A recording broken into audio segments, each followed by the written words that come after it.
It is a negotiation unlike any other, a high-stakes drama in which hostages, military power, and cutting-edge artificial intelligence are all entangled in a crisis that is shaking the Middle East to its core. Picture the tension in the room when Israeli Prime Minister Benjamin Netanyahu and United States President Donald Trump meet for urgent talks in Washington. The air is thick with gravity. The fate of dozens of hostages and the very future of Gaza hang in the balance, and the eyes of the world are fixed on every word, every gesture. But how did we arrive at this moment, teetering between catastrophe and a sliver of hope? Why are world leaders, relentless mediators, and even complex computer algorithms now at the heart of a struggle that has resisted resolution for generations? To truly understand the stakes, we need to embark on a rapid yet thorough journey through the tangled roots of the Israel-Hamas conflict, a dispute that stretches back not just decades, but more than a century. The seeds were sown in the closing years of the 19th century, as waves of Jewish and Arab nationalism collided in the region then known as Palestine. After the horrors of the Second World War, the United Nations proposed a partition plan in the year 1947, recommending the creation of separate Jewish and Arab states. The following year, in 1948, the State of Israel was declared, igniting the First Arab-Israeli War. Hundreds of thousands of Palestinians became refugees, an event commemorated as the Nakba, or catastrophe, by Palestinians to this day. Over the decades, pivotal moments have marked the conflict's trajectory. Wars erupted in the years 2008, 2012, and 2014, each leaving deep scars on both populations. The most recent and perhaps most devastating round of violence began on October 7, 2023, when Hamas launched a surprise attack on Israel. More than 1,200 Israelis, most of them civilians, were killed, and 251 hostages were taken into Gaza in a single day. In response, Israel unleashed an intensive military campaign. The core of this enduring struggle is about more than just land. It is a profound clash over territory, identity, and recognition. Israelis and Palestinians have pursued self-determination for decades, their dreams colliding along disputed borders, over security guarantees, and especially in the fiercely contested city of Jerusalem, a city sacred to Jews, Muslims, and Christians alike. For Palestinians, the right to return and recognition of statehood remain paramount. For Israelis, security and international acknowledgement are at the heart of their demands. Hamas, which seized control of Gaza after winning the Palestinian legislative elections in 2006, has since engaged in repeated cycles of violence with Israel. These have led to an Israeli-Egyptian blockade that has suffocated Gaza's economy and limited the movement of its 2 million residents. The blockade, intended to curb the flow of weapons to Hamas, has also severely restricted humanitarian supplies, resulting in chronic shortages of food, medicine, and electricity. The daily lives of Gaza's inhabitants are marked by hardship, uncertainty, and the constant threat of violence. Internationally, there is widespread consensus that a two-state solution, an independent state of Palestine alongside Israel, is the most viable path to peace. However, each attempt to reach such an agreement has been undermined by deep mistrust, political divisions, and unresolved grievances. Ceasefires, such as the one reached in 2021, have offered fleeting moments of respite, only to unravel under the weight of suspicion and new outbreaks of violence. The United States, Qatar, and Egypt have recurrently stepped in as mediators, but their efforts have so far failed to bridge the chasm of animosity. Meanwhile, the situation on the ground grows ever more urgent.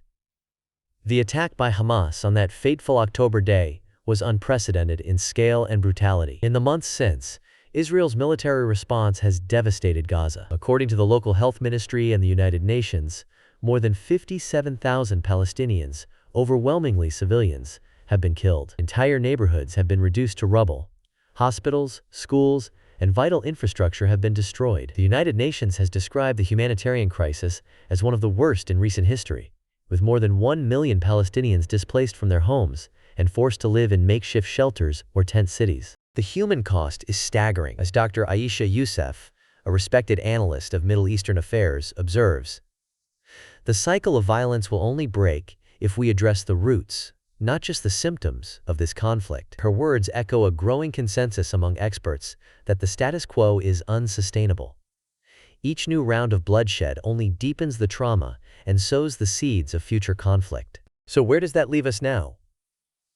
The present crisis centers on the desperate push for a deal. Prime Minister Netanyahu insists that Israel will not relent until every living and deceased hostage is released, and Hamas's military and governing capabilities are dismantled permanently. For Netanyahu and many Israelis, the nightmare of hostages in Gaza, some of them children, elderly, or gravely ill, is intolerable. At the same time, Hamas demands a guaranteed, permanent ceasefire before any further prisoners are released. For them, only a total cessation of violence and an end to the blockade will offer hope for Gaza's future. The United States, represented by Special Envoy Steve Witkoff, is pressing both sides in intensive negotiations in Qatar. Witkoff has recently expressed cautious optimism, suggesting that a 60-day ceasefire is within reach. But Qatar's foreign ministry, while acknowledging some progress, is urging patience and warning that more time will be needed for meaningful breakthroughs. Egypt, too, plays a crucial role as a mediator, leveraging its unique position and long-standing relationships with both Israel and Hamas. Behind closed doors, the devil is in the details. Who will oversee the distribution of desperately needed humanitarian aid? United Nations agencies, with their long experience but sometimes slow bureaucracy? Or the newly proposed Gaza Humanitarian Foundation, a body favored by Israel for its perceived efficiency and oversight? This question is more than bureaucratic.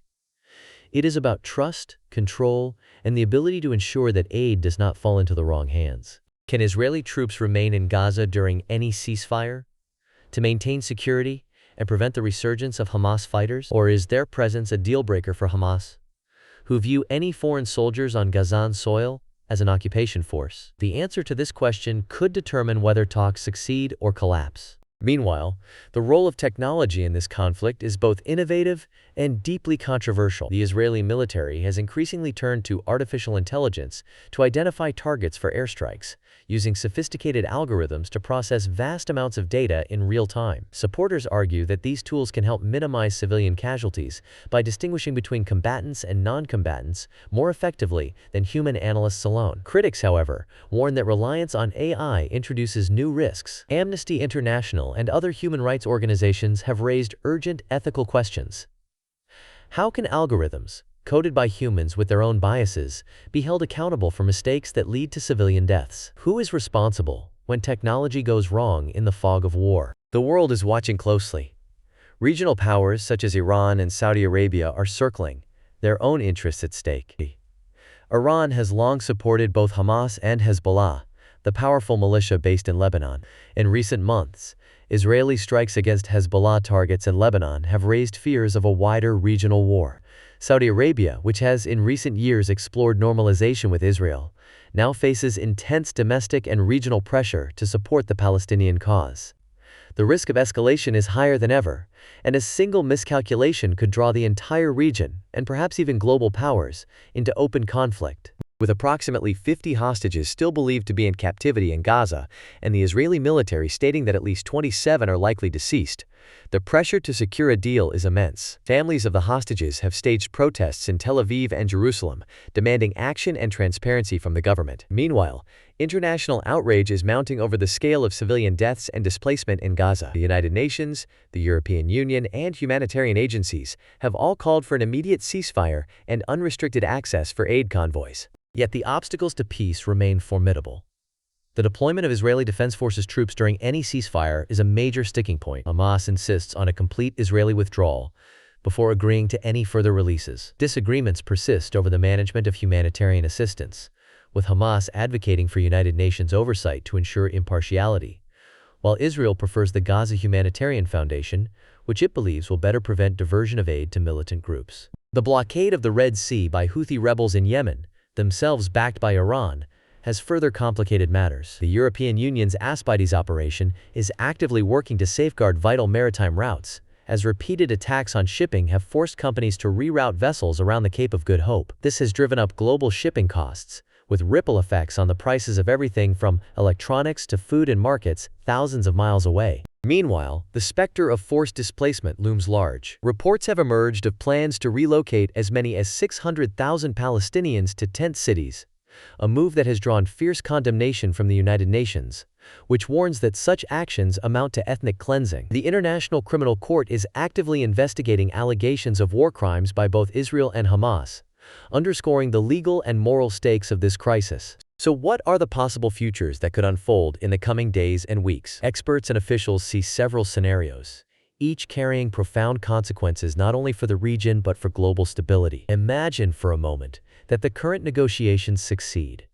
A 60-day ceasefire could bring a desperately needed pause to the suffering. This would allow for the return of the remaining hostages and a surge of humanitarian aid into Gaza. Medical teams could treat the wounded, families could bury their dead, and international agencies could begin the daunting task of rebuilding shattered communities. Yet, as Dr. Aisha Youssef cautions, ceasefires save lives, but only political courage and compromise can save the future. Even if guns fall silent for now, the wounds of mistrust and trauma risk reopening with each new provocation or breakdown in talks. Without addressing the deeper roots of the conflict, territory, recognition, the status of Jerusalem, and the right of return for refugees, any calm may prove fleeting. Past experience teaches us that temporary truces, while vital, cannot substitute for a comprehensive political settlement. On the other hand, if talks collapse, the violence could spiral even further. In just the past few weeks, Israeli airstrikes in Gaza and continued rocket fire from militant groups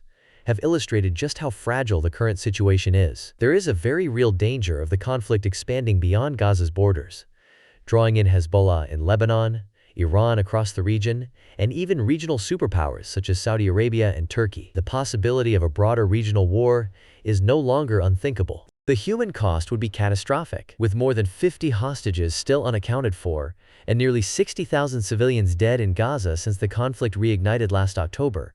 The toll on families and communities continues to mount. The psychological trauma, especially among children, will echo for generations. International actors, led by the United States, Qatar, and Egypt, face mounting pressure to deliver results. Europe's Aspides operation scrambles to protect vital Red Sea shipping routes, while the United Nations struggles to respond to the growing humanitarian catastrophe. The use of artificial intelligence in warfare adds yet another layer of complexity. Israeli military sources claim that AI-assisted targeting has increased their ability to strike Hamas operatives with precision, but critics point to cases where entire families have been wiped out in a single strike. As Amnesty International notes, protecting civilians must remain the priority, no matter how advanced the weapons become. The debate over AI in warfare is not just academic. It is about life and death, accountability, and the future of conflict itself. Countries around the world are watching closely, as the norms established here may shape the use of autonomous weapons for decades to come. The possibility of forced displacement, hundreds of thousands of people pushed from their homes, has drawn strong condemnation from the United Nations and from governments worldwide. The specter of ethnic cleansing, once thought a relic of the 20th century, now haunts the 21st. The International Criminal Court's ongoing investigations could one day lead to prosecutions, but for now, the suffering continues. But what does this all mean for you, the viewer, sitting perhaps thousands of miles away? First, it is a powerful reminder that conflict in one corner of the globe can ripple everywhere. Instability in the Middle East already impacts global energy prices, trade routes, and even the security of digital infrastructure. The blockade of the Red Sea has forced shipping companies to reroute, driving up costs for goods worldwide, from smartphones and computers to food and clothing. The ethical debates about artificial intelligence in warfare are shaping not only the future of conflict abroad, but could influence regulations and technology in your own country, affecting industries from defense to healthcare. Understanding these interconnected crises prepares us to ask better questions of our leaders, of the media, and of ourselves. When we follow these developments, we become more informed global citizens, capable of seeing through the fog of headlines and propaganda. History shows that no conflict is truly isolated. In today's globalized world, economic shocks, security threats, and humanitarian crises have knock-on effects far beyond their origins. The pressure on international leaders is immense. The United States, long a key ally of Israel, now finds itself balancing unwavering support with growing frustration over the mounting civilian toll. President Trump has described the situation in Gaza as a tragedy and the ongoing violence as hell, intensifying pressure on Netanyahu to reach a deal that could end the bloodshed. At the same time, Trump's administration remains committed to Israel's security and to the defeat of Hamas as a military and political force. Qatar, acting as a mediator alongside Egypt and the United States, has played a unique role in facilitating indirect talks between Israel and Hamas. Its foreign ministry has cautioned that while negotiations are progressing, more time is needed for a breakthrough. Egyptian officials, familiar with both Palestinian and Israeli concerns, have worked tirelessly behind the scenes, often shuttling between capitals in marathon sessions that stretch late into the night. European powers, too, are increasingly involved, not only through the Aspides operation in the Red Sea, but through diplomatic initiatives aimed at reducing tensions. The European Union has called for an immediate ceasefire, expanded humanitarian access, and renewed negotiations toward a two-state solution. Meanwhile, Russia and China, each with their own interests in the region, watch closely, ready to step in should the power balance shift. The United Nations has repeatedly affirmed the right of the Palestinian people to self-determination, including statehood within internationally recognized borders. The Arab Peace Initiative, first proposed in the year 2002, offers a vision of full normalization of relations between Israel and the Arab world, in exchange for a complete Israeli withdrawal from occupied territories and a just settlement of the Palestinian refugee problem. Yet, despite repeated endorsements, the initiative has never gained the necessary momentum. As we look ahead, what are the scenarios that could shape the next chapter of this conflict? A successful ceasefire could bring a temporary reduction in violence and the release of hostages.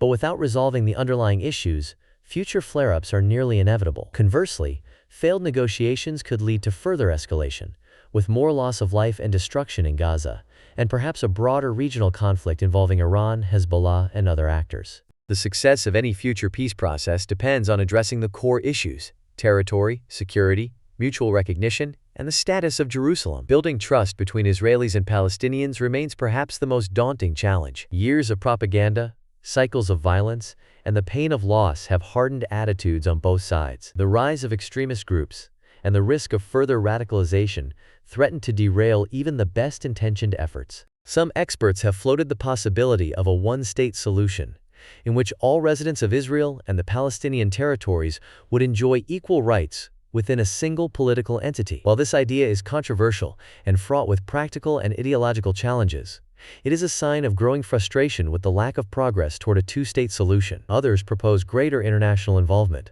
potentially through a United Nations peacekeeping force, to stabilize the region and enforce ceasefire agreements. Technology and warfare are evolving rapidly. The use of AI in conflict is only the beginning. Already, both sides employ advanced cyber capabilities, drones, and surveillance technologies. The lessons learned here will influence militaries, policymakers, and technologists worldwide. Will future conflicts be decided by machines rather than soldiers? And if so, will they be any more humane? But there is another side to this story, one less often told. Many of history's most successful peace negotiations have relied not only on official talks, but on back-channel efforts, quiet conversations between unlikely allies, away from cameras and headlines. Sometimes, the most transformative breakthroughs begin in secret, as adversaries test the waters of trust. It is in these moments, often invisible to the public, that the seeds of peace are sown. So is a breakthrough really possible? Or are we doomed to watch the cycle of violence repeat itself yet again? The truth is, both hope and risk are real. Ceasefires and hostage releases can mark important steps, but only a courageous confrontation with the core issues, security, self-determination, and basic human rights, can end this crisis for good. As one seasoned negotiator recently confided, peace is not made at the table. It's built in the minds of those willing to see their enemy as human. For those watching from afar, there is a role to play as well. By staying informed, raising your voice in support of diplomacy and humanitarian principles, and demanding accountability from your leaders, you contribute, however modestly, to the pressure for peace. The global nature of this crisis means that each of us, as citizens of an interconnected world, has a stake in its outcome. What do you think needs to happen next? Can political courage and compromise finally end the suffering, or will history repeat itself, with more broken promises and shattered lives? Share your thoughts in the comments below, and let us know if you believe a lasting peace is possible. Don't forget to subscribe for more in-depth analysis of the global economics, technology,